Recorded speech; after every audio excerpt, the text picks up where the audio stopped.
Gerakan Perlawanan Palestina, Hamas, dilaporkan telah menyetujui kesepakatan gencatan senjata dengan Israel. Gencatan senjata ini akan berlangsung selama 60 hari dan telah disepakati mulai Jumat 4 Juli 2025.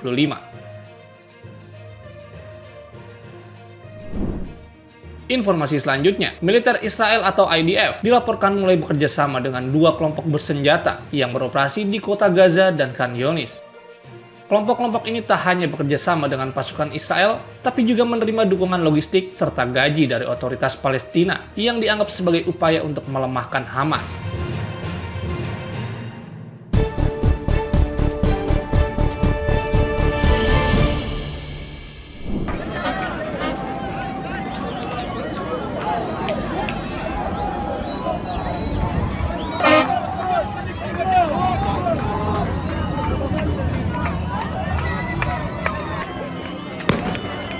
Tentara Pendudukan Israel atau IDF dilaporkan mulai bekerja sama dengan dua kelompok bersenjata yang beroperasi di kota Gaza dan Khan Younis. Kelompok-kelompok ini bekerja sama dengan pasukan Israel dan menerima dukungan logistik serta gaji dari otoritas Palestina. Sebagai bagian dari upaya untuk melemahkan kendali Hamas atas jalur Gaza, menurut situs web Ynet pada Rabu 2 Juli 2025 malam. Laporan mengindikasikan kedua kelompok bersenjata yang melakukan penjarahan dan menimbulkan kekacauan di jalur Gaza terkait dengan gerakan Fatah. Laporan tersebut juga menyatakan kalau tentara Israel telah mulai bekerja sama dengan kedua kelompok ini. Lansiran tersebut menjelaskan kalau salah satu dari kedua kelompok tersebut saat ini aktif di lingkungan Sujaiyah di Gaza Timur. Tempat pasukan pendudukan baru-baru ini melancarkan operasi terhadap benteng Hamas di daerah tersebut. Geng ini dipimpin oleh Rami Halas yang tinggal di daerah Tel Al-Hawa. Dan anggota kelompok tersebut telah lama berseteru dengan Hamas sejak Hamas mengambil alih jalur Gaza pada tahun 2007. Menurut sumber tersebut, pasukan pendudukan memberikan perlindungan langsung kepadanya dan kelompoknya.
Perang yang melibatkan Israel dan Iran selama hampir 2 minggu sudah berakhir dengan gencatan senjata pekan lalu.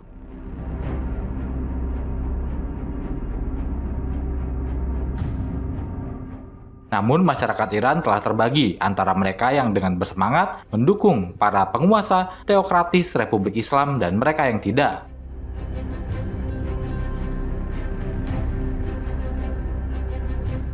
Hal itu dikatakan oleh Sayyed Rahim Badhei, pakar dan analis Iran di Teheran.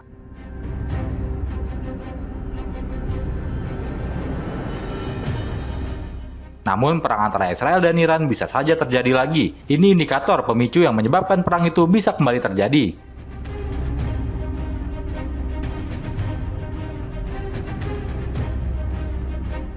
Indikator yang pertama ialah perang antara Iran dan Israel sejatinya sudah diprediksi sejak lama.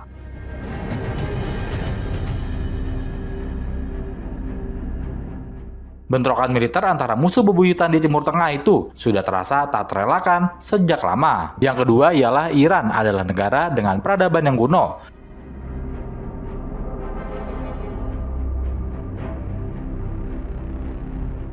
Iran adalah negara kuno dengan peradaban kuno. Lebih dari 5.000 tahun sejarah, mereka ingin melestarikannya.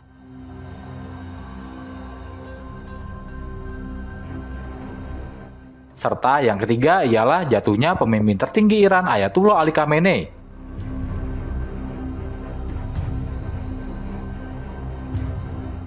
Iran akan runtuh. Israel yang didukung oleh sekutu dekatnya Amerika Serikat mungkin memiliki kapasitas militer untuk menjatuhkan pemerintah yang dipimpin Khamenei.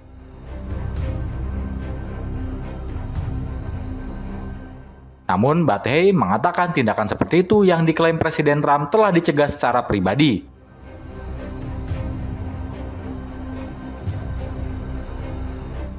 Selama 12 hari, pertempuran akan memiliki konsekuensi serius di luar perbatasan Iran.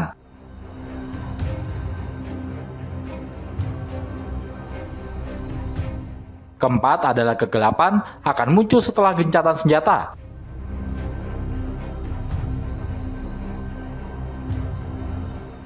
Gencatan senjata yang ditengahi Presiden Trump antara Iran dan Israel bisa saja berakhir.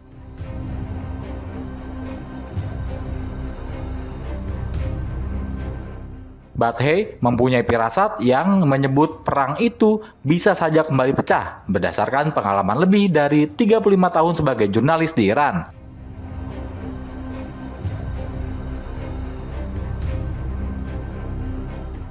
Kelima adalah Amerika Serikat akan ikut campur lagi dalam perang Israel dengan Iran.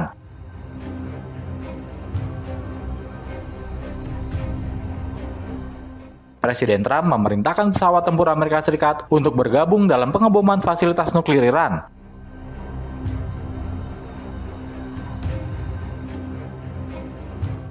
Hingga yang terakhir adalah harus ada terbukanya negosiasi antara tiga pihak yang berseteru.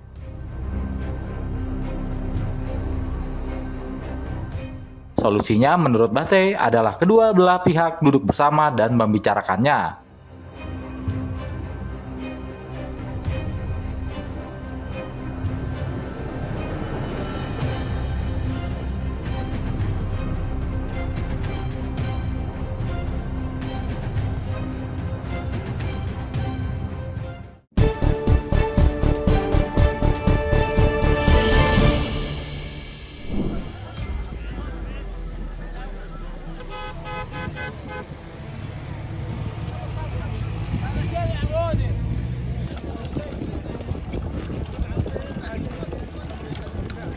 Operasi distribusi bantuan oleh Gaza Humanitarian Foundation atau GHF, organisasi asal Amerika Serikat yang beroperasi di Gaza sejak akhir Mei, menuai kecaman luas setelah laporan menyebutkan lebih dari 600 warga Palestina tewas dan ribuan lainnya terluka di sekitar titik bantuan. Kementerian Kesehatan Palestina mencatat kekerasan terjadi hampir setiap hari di lokasi distribusi yang berada di zona militer Israel dan tertutup bagi jurnalis. GHF dituding menjalankan operasi dengan pendekatan militeristik yang justru memperburuk penderitaan warga sipil yang mencari bantuan makanan di tengah blokade berkepanjangan. Kontraktor keamanan swasta yang disewa GHF diduga menggunakan amunisi tajam, granat kejut, dan semprotan merica dalam mengendalikan massa. Sumber dari kalangan kontraktor menyebutkan bahwa personel keamanan banyak yang tidak memenuhi kualifikasi, minim pelatihan, dan kerap melepaskan tembakan tanpa alasan jelas. Beberapa di antaranya bahkan dilaporkan memantau individu yang dianggap mencurigakan dan membagikan data tersebut kepada militer Israel. GHF membantah tuduhan pengumpulan intelijen, namun mengakui adanya koordinasi dengan otoritas Israel dalam menjalankan operasi. Model distribusi bantuan yang dimiliterisasi ini dikritik oleh berbagai organisasi hak asasi manusia internasional. Mereka menilai pendekatan GHF melanggar prinsip dasar kemanusiaan seperti netralitas dan imparsialitas, serta membuka potensi pelanggaran hukum internasional. Laporan juga menyebut bahwa lebih dari 380 korban jiwa terdokumentasi hanya dalam 3 minggu, menjadikan lokasi bantuan layaknya perangkap bagi warga sipil. Seruan untuk mengembalikan sistem distribusi ke jalur PBB dan lembaga kemanusiaan independen pun terus bergema. Tokoh-tokoh internasional turut menyuarakan kekhawatiran. Kepala UNRWA, Philippe Lazzarini, menyatakan bahwa operasi GHF hanya membawa kelaparan dan tembakan bagi rakyat Gaza. Sementara itu, jurnalis Anthony Lowenstein menilai bahwa bantuan GHF berpotensi menjadi bagian dari strategi yang lebih besar untuk membuat kehidupan warga Palestina di Gaza semakin menderita. Di sisi lain, pakar hukum internasional Toby Chapman menekankan bahwa kegagalan GHF dalam melindungi warga sipil bisa berujung pada tuntutan pidana di pengadilan internasional.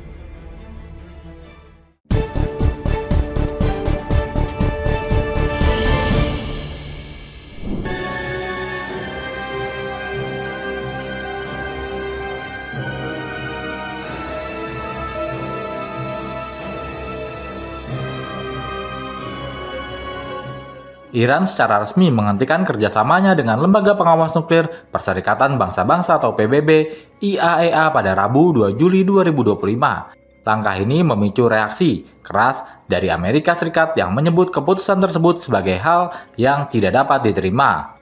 Hal itu dikatakan juru bicara Departemen Luar Negeri Amerika Serikat Tammy Bruce dalam pengerahan pers.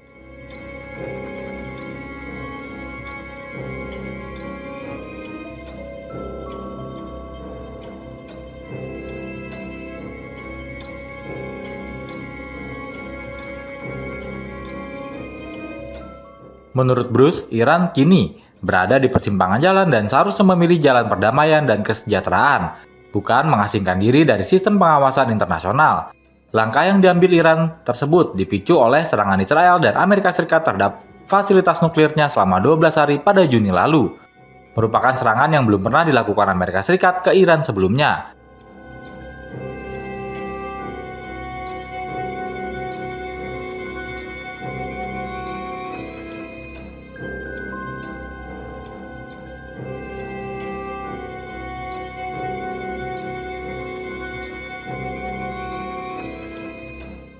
Menyusul agresi tersebut, Presiden Iran Masoud Pezeshkian menandatangani undang-undang yang secara resmi menghentikan kerjasama dengan IAEA. Parlemen Iran sebelumnya telah meloloskan undang-undang untuk menangguhkan kerjasama dengan menyatakan bahwa inspektur IAEA tidak lagi diizinkan mengakses fasilitas nuklir Iran tanpa persetujuan Dewan Keamanan Nasional tertinggi.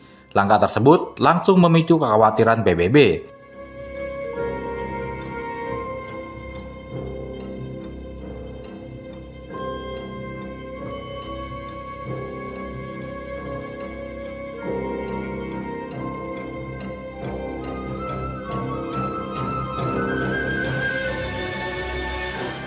Menteri Luar Negeri Iran, Abbas Araghchi, menyatakan bahwa Teheran berhak mengambil langkah apapun untuk membela kepentingan nasional dan kedaulatan negara.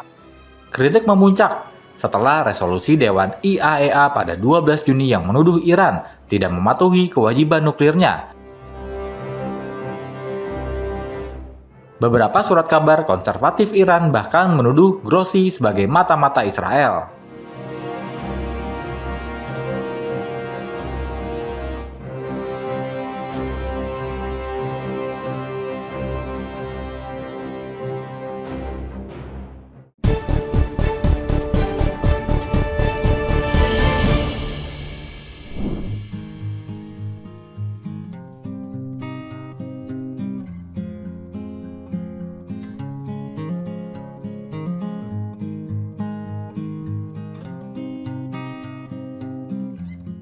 Gerakan perlawanan Hamas dilaporkan telah menyetujui kesepakatan gencatan senjata dengan Israel pada Jumat 4 Juli 2025. Rencananya, gencatan senjata itu bakal dilakukan selama 60 hari ke depan. Saat ini, Hamas tengah melakukan pertemuan dengan faksi-faksi Palestina untuk membahas usulan gencatan senjata yang diinisiasi oleh Amerika Serikat dan Qatar.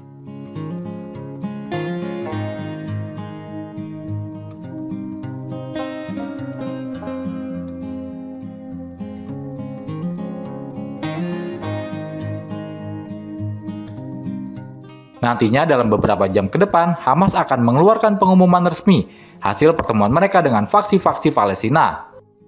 Kabinet Keamanan bersidang pada Kamis malam untuk membahas laporan yang dibagikan oleh kelompok-kelompok yang berafiliasi dengan Hamas.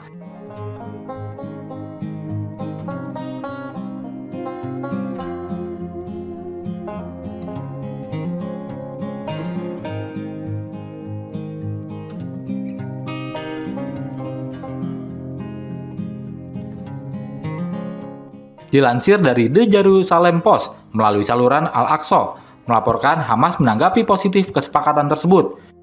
Kesepakatan dicapai setelah perundingan yang terhenti selama berbulan-bulan setelah Amerika Serikat menambahkan usulan ke dalam kesepakatan itu. Saat ini ada 50 sandera Israel yang ditahan di Gaza, kurang dari setengahnya masih hidup.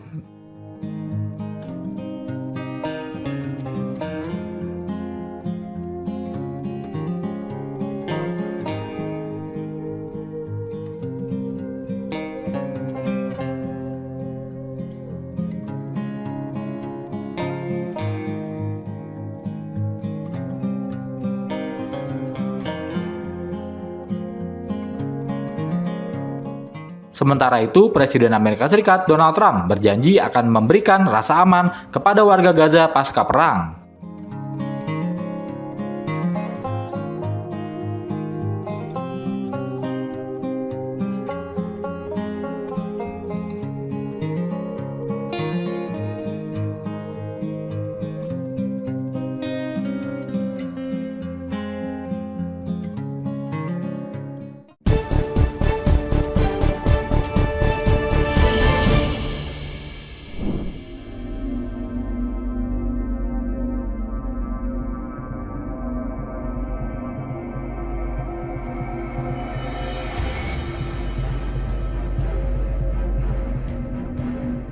Otoritas Kesehatan Gaza pada Kamis menyatakan bahwa jumlah korban tewas di jalur Gaza telah meningkat menjadi 57.130 orang, dengan 135.173 lainnya terluka sejak putaran terbaru konflik Israel-Hamas pecah.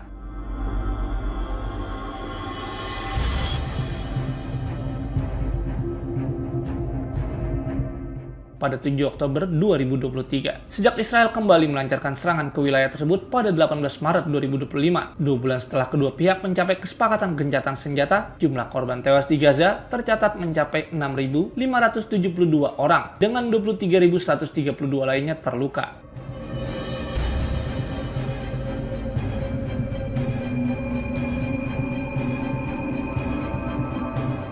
Israel menyebut penolakan Hamas terhadap rencana gencatan senjata lanjutan yang diusulkan oleh Amerika Serikat.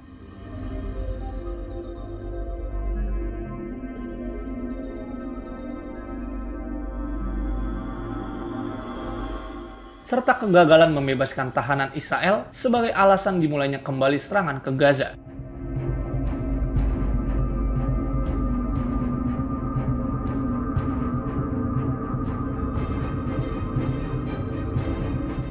Data juga menunjukkan bahwa di titik distribusi bantuan kemanusiaan di Gaza,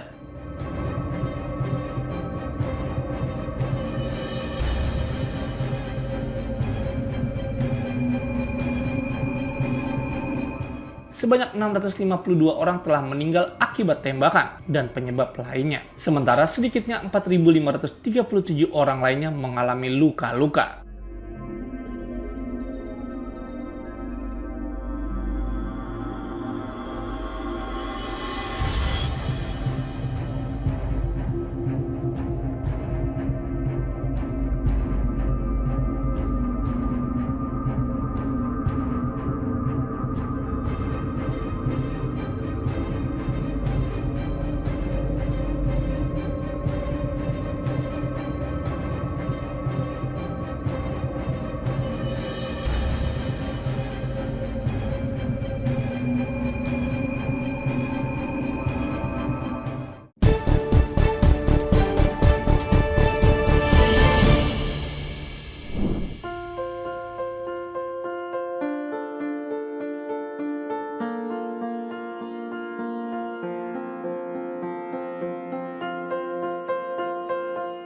Pelapor khusus PBB untuk Palestina, Francesca Albanese, menyatakan bahwa serangan Israel di jalur Gaza menyebabkan penderitaan luar biasa. Ia juga menyebutnya sebagai salah satu genosida paling kejam dalam sejarah modern. Pernyataan ini disampaikan dalam sidang ke-59 Dewan Hak Asasi Manusia PBB di Jenewa. Ia melaporkan bahwa lebih dari 200.000 orang tewas atau terluka, meskipun pakar kesehatan memperkirakan angka korban sebenarnya jauh lebih tinggi.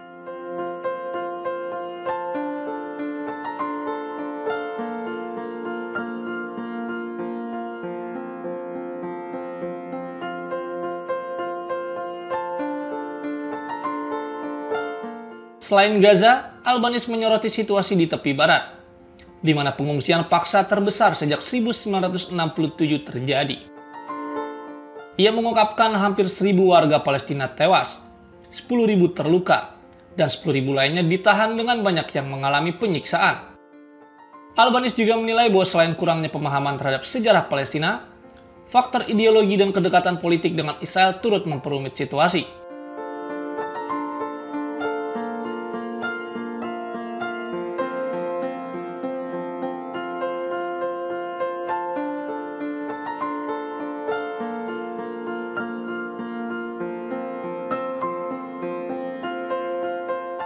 Sidang Dewan HAM PBB yang berlangsung sejak 16 Juni hingga 9 Juni ini membahas pelanggaran hak asasi manusia secara global. Dewan HAM yang beranggotakan 47 negara ini bertugas melindungi HAM melalui pembahasan pelanggaran dan pengadopsian resolusi. Amerika Serikat dan Israel sejak Februari lalu memilih tidak berpartisipasi dalam sidang ini.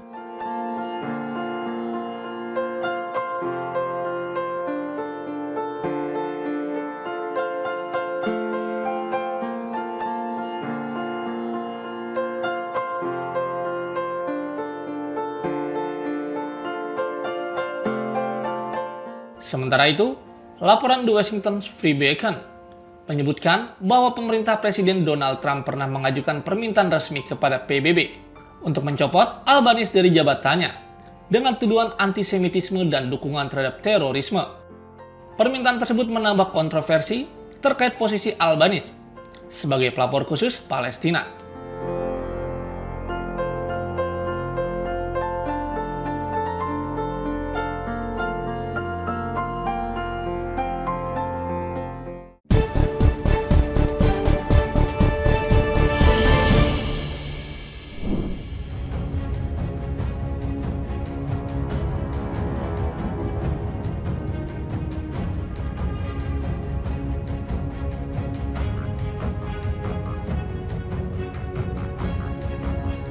Menteri Keamanan Nasional Israel, Itamar Ben-Gvir, kembali menolak wacana gencatan senjata dengan Hamas di jalur Gaza.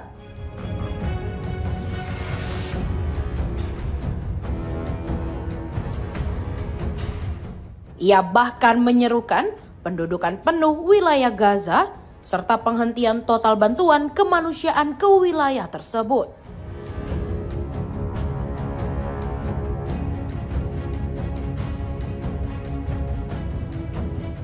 Pernyataan itu disampaikan menyusul pengumuman Presiden Amerika Serikat Donald Trump yang menyebut Israel telah menyetujui gencatan senjata selama 60 hari dan berharap kesepakatan dapat tercapai dalam waktu dekat.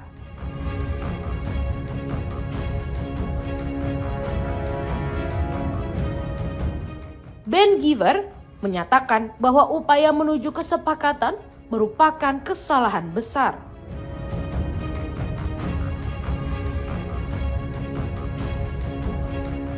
Ia menegaskan, Israel seharusnya terus melanjutkan operasi militer hingga meraih kemenangan penuh, bukan menyetujui kesepakatan parsial.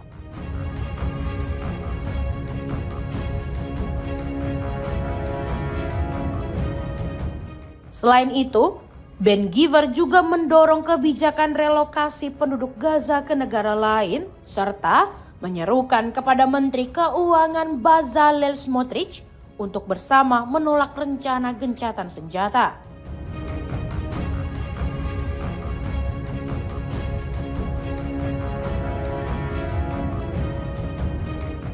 Keduanya dikenal sebagai tokoh politik sayap kanan yang secara konsisten menolak kompromi dengan Hamas dan mendorong pencamplokan Gaza, pembangunan kembali permukiman Yahudi, serta pengusiran warga Palestina.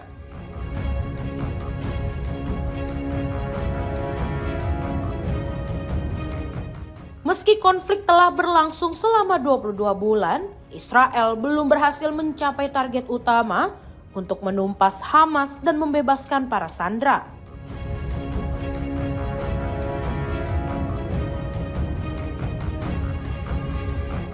Otoritas Israel memperkirakan sekitar 50 sandera masih ditahan di Gaza, termasuk 20 orang yang diyakini masih hidup.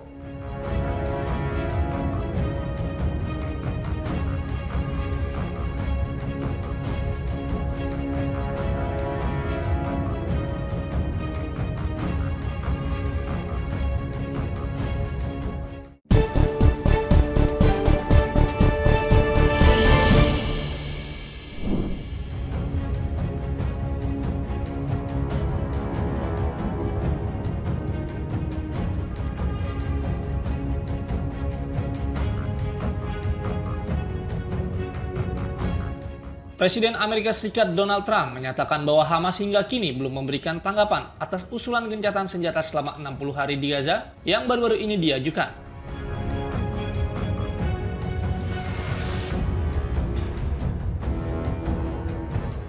Pernyataan tersebut disampaikan Trump saat ia kembali ke Joint Base Andrews di Maryland setelah menghadiri sebuah acara di Iowa pada Jumat dini hari waktu setempat.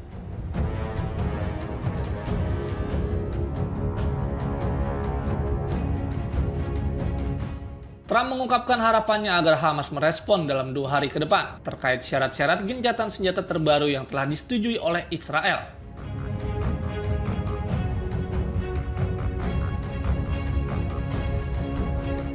Kesepakatan yang diusulkan ini diyakini merupakan versi modifikasi dari kerangka kerja yang sebelumnya diajukan oleh utusan Timur Tengah Presiden Trump, Steve Witkoff.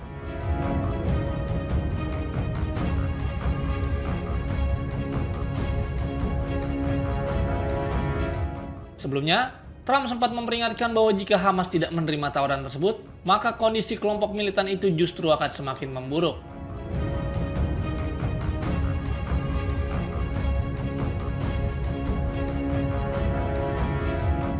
Sementara itu, Menteri Pertanian Amerika Serikat, Brooke Rollins, menyatakan bahwa pemerintahan sedang berupaya melakukan perubahan pada sistem visa bagi pekerja musiman.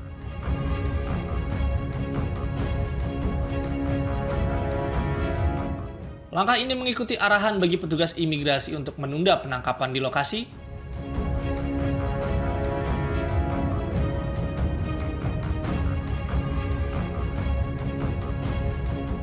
seperti pertanian, restoran, dan hotel setelah beberapa minggu intensifikasi penegakan hukum terhadap pekerja migran.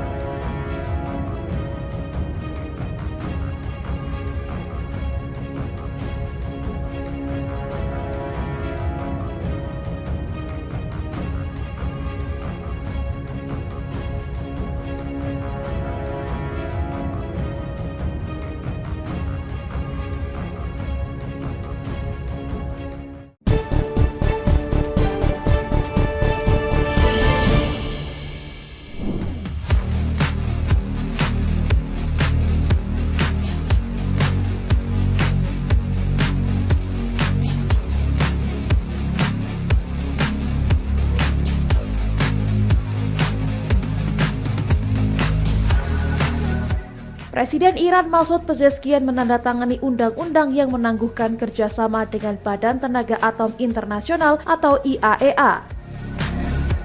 Keputusan ini diambil setelah serangan Israel dan Amerika Serikat terhadap fasilitas nuklir Iran bulan lalu. TV pemerintah melaporkan bahwa Inspektur IAEA kini tak bisa mengakses situs nuklir Iran tanpa izin dari Dewan Keamanan Nasional tertinggi. Parlemen Iran meloloskan undang-undang itu seminggu sebelumnya sebagai respons atas 2 serangan mendadak pada Juni. PBB menyatakan kekhawatiran atas langkah ini dan menyerukan kerjasama penuh Iran dengan IAEA. Menteri Luar Negeri Israel Gideon Sa'ar meminta negara-negara Eropa memicu mekanisme snapback untuk mengembalikan sanksi PBB. Snapback merupakan bagian dari kesepakatan nuklir 2015 yang runtuh setelah Amerika Serikat mundur pada 2018.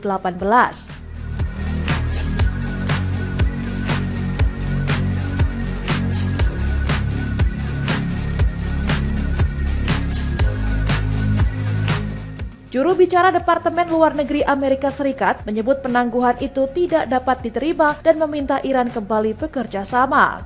Jerman turut mengecam langkah Iran dan menyebutkan sebagai sinyal buruk bagi jalur diplomatik. Iran sendiri mulai mengurangi komitmen nuklirnya sejak 2019 sebagai reaksi atas tekanan Barat. IAEA menyatakan masih menunggu informasi resmi lebih lanjut dari pemerintah Iran.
Israel dan Amerika Serikat baru-baru ini melancarkan serangan besar ke fasilitas nuklir Iran.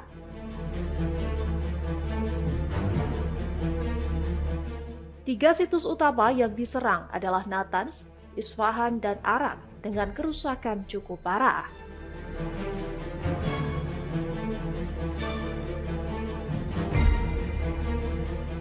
Fasilitas Fordo juga diklaim Amerika Serikat hancur, meskipun citra satelit menunjukkan situs itu masih berdiri.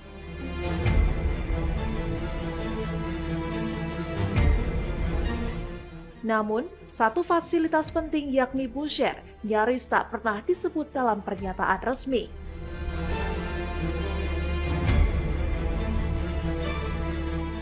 Seorang pejabat Israel sempat keliru menyebut Bushehr diserang, tapi kemudian dibantah.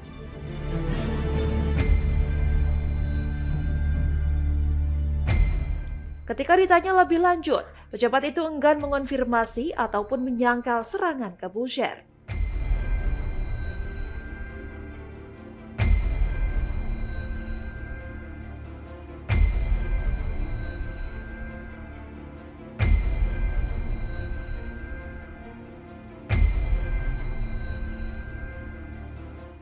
Alasan utama situs Bushehr tak disentuh adalah karena keterlibatan Rusia dalam pembangunannya.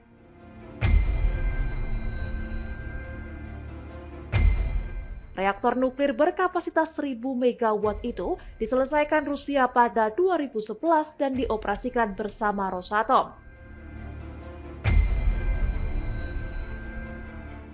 Rusia juga telah menaikkan kontrak pembangunan 8 PLTN baru, 4 diantaranya di Bushehr.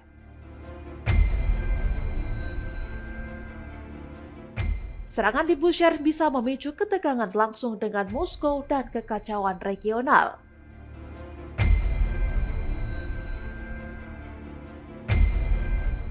Selain itu, Bushehr bukan pusat pengayaan uranium dan lokasinya dekat dengan Uni Emirat Arab.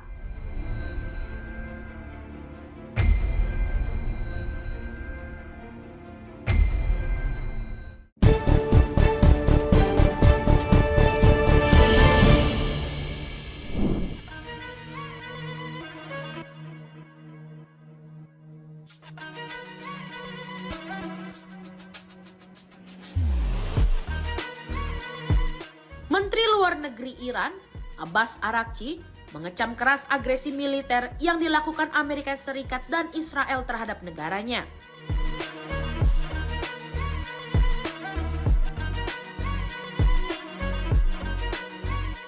Ia menegaskan bahwa Iran akan memperjuangkan haknya secara serius dan menuntut pengakuan atas tindakan agresif tersebut melalui mekanisme hukum internasional.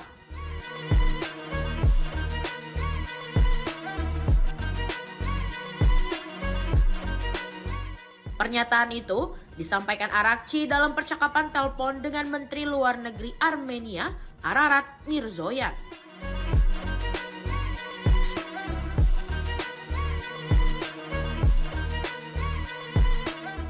Keduanya membahas hubungan bilateral serta perkembangan terakhir di kawasan pasca serangan Amerika Serikat dan Israel ke wilayah Iran.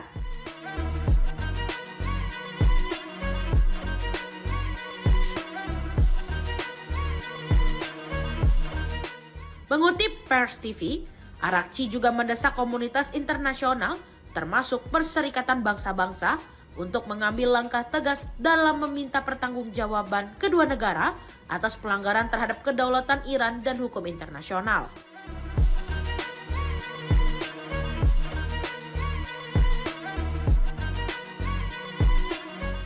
Ia menekankan bahwa Dewan Keamanan PBB harus mengakui Amerika Serikat dan Israel sebagai pihak yang memulai agresi.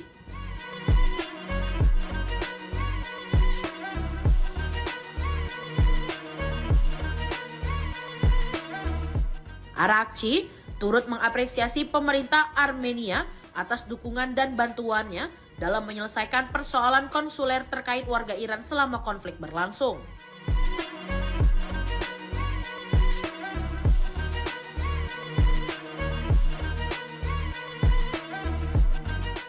Sementara itu, Mirzoyan kembali mengecam tindakan agresi tersebut dan menyambut baik penghentian serangan yang diharapkan dapat menurunkan eskalasi di kawasan.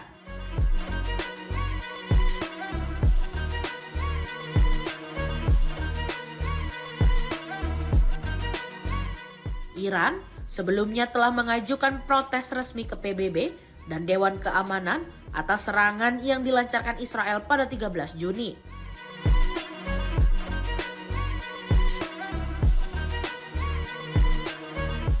Serangan itu menewaskan sejumlah komandan militer, ilmuwan nuklir, dan warga sipil.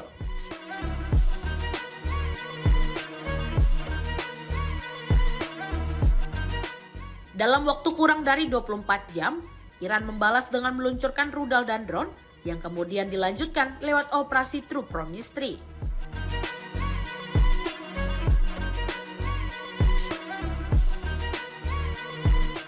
Ketegangan meningkat setelah Amerika Serikat turut terlibat dalam konflik pada 22 Juni dengan menyerang 3 fasilitas nuklir di Iran.